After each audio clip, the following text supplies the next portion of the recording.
Ask Tom on Home Show. Timothy from Houston needs a little cooling advice. Well, he's got an old AC system, this one, and he's looking at replacing. I like it. He's looking at replacing it. He says, Timothy writes to us, he says, I want to know if I should have a new 3.5-ton or 4-ton AC unit installed to replace my existing 17-year-old system. He's got a 1,787 square foot house, Tom, so almost about 1,800 square feet. It's been working like a champ since I moved in 10 years ago without much maintenance required, but it's gotten noisy and I feel it's running out of lifespan and may not make it through the next summer.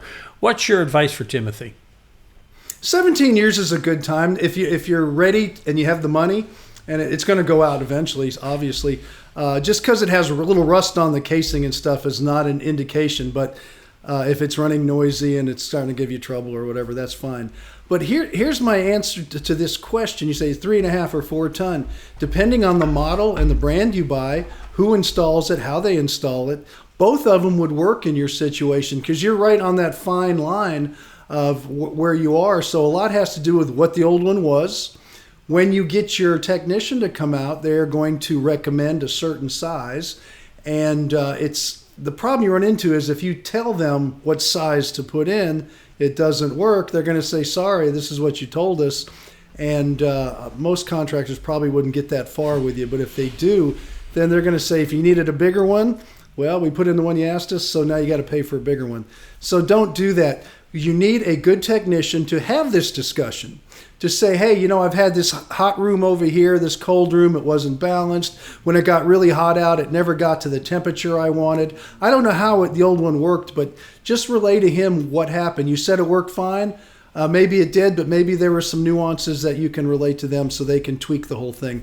Let them figure it out with you. Get a good technician that's going to decide. But quite frankly, at that 1,700 plus minus a little bit, 3.5, 4 ton, probably either one would work. It just depends on the model, the unit, and what your contractor, who is going to warranty it and back it up for years and years and years, what they really recommend you have too. So work together with them. When he has a contractor out, Tom, to talk to him about putting a new system in, I'm sure they're going to want to talk about all the bells and whistles and everything that you should put into an AC system. So I'm curious what your advice is specifically, and what about the idea of this day and age looking at a heat pump for this job? Heat pumps work, and they're out there, but I would consider a good heat pump today, and if you look back at my record of 30 years ago, I would have said no way. But they have come a long way, and heat pumps are fine. If you do not have natural gas, then I would certainly look at it, because for mild winters, they do pay for themselves. If you have a lifestyle to where you leave the heat on when you go to work, come home, and you're just just heating a little bit because it's just enough to take the chill out of the house, and it's, maybe 38 degrees or a little bit to like 55 in there, and you just want to keep your house a nice constant temperature and do it efficiently, I think they work out very well. When you get into like a really cold snap, or you're coming home and you didn't turn it on, and in Houston it goes from 80 degrees to 32 degrees in 4 hours, so the house is freezing inside, you're going to need that backup that comes with a heat pump anyway. It either has an electric, or in some of the old models they had gas furnaces. Don't see a need for that at all. But an all-electric home, if you get a good contractor, yes. Now, bells and whistles, who am I to tell you what bell and whistle you want? Whether you're buying a phone, whether you're buying some electronics, computers, even an air conditioning system. If you want an air conditioning system you can run from New York City on your cell phone with all the apps and everything, I'm not going to tell you not to do it, because that's what you want. Charlie's eyes are already lighting up right now, I can tell. If you want to be like me and go in and just put the temperature on and get a single stage, it runs like a workhorse. That's what I was driving at. They're going to come in and try to do variable speed and all this other stuff, and that's what I'm talking about.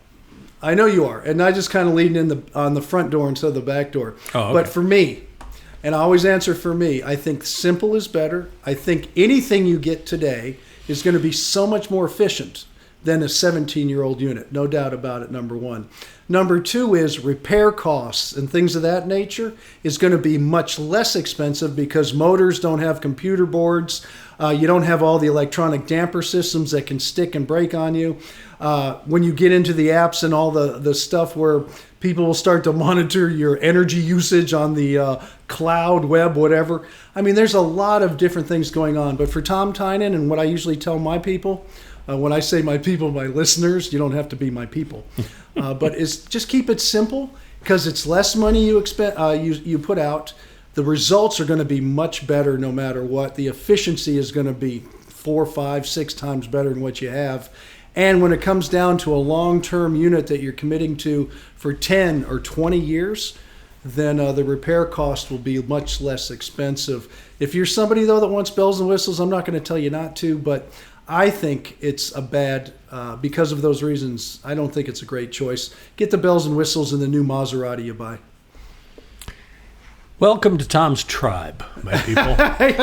You got a question? Go to HomeShowRadio.com. Click on that blue Ask Tom button right there. Take you to the screen and then to this one where you can, next one, please. There you go. Where you fill out forms, send in your pictures and whatever else like Timothy did. And that helps us have a better understanding of what you need because we want to make sure we give you a good answer that'll help you out. And we post a new one of these to do just that every day at Home Show Radio's Facebook page, the Home Show Radio YouTube channel, of course, at HomeShowRadio.com.